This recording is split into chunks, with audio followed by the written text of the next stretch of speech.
He opened his eyes and saw a dark and twisted landscape. He saw a sky filled with storm clouds and a ground covered with bones. He saw a forest of dead trees and a lake of blood. He saw a castle of black stone and a throne of skulls. He saw the Nightmare King. He was in the dream world of the Nightmare King, and it was a nightmare. He had never seen anything like it before, and he hoped he would never see it again.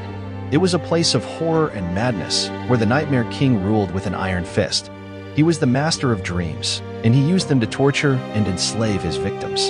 Sidney knew that he had to find Lily and get her out of there. He also knew that he had to face the Nightmare King and stop him once and for all.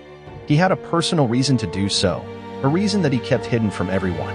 He looked at his dream catcher and saw that it was still working. It showed him a map of the dream world and a signal of Lily's location. She was in the castle in the highest tower. She was still alive, but she was in danger. The Nightmare King had her in his clutches, and he was playing with her mind. Sidney decided to make his way to the castle and rescue her. He knew that it wouldn't be easy, as the Nightmare King had many traps and minions in his realm. He also knew that he had to be careful, as the dream world was unpredictable and unstable. He had to use his skills and his powers to survive and to succeed. He was a dream hunter, and he had a gift. He could enter and manipulate the dreams of others, as well as his own. He could create, change, or destroy anything in the dream world with his imagination and his will.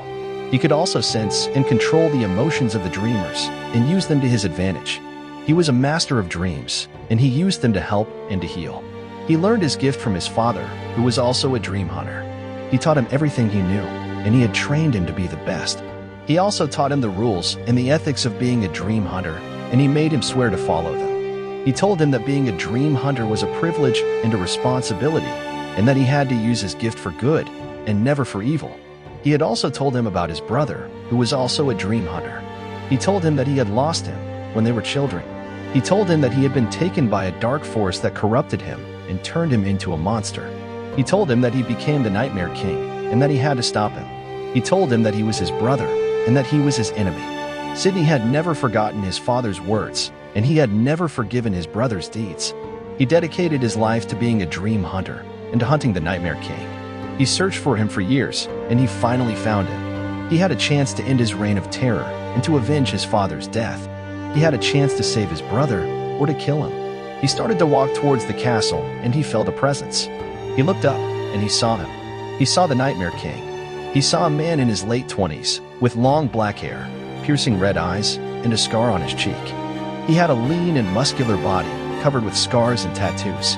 He had a tattoo of a skull on his chest, a symbol of his purpose.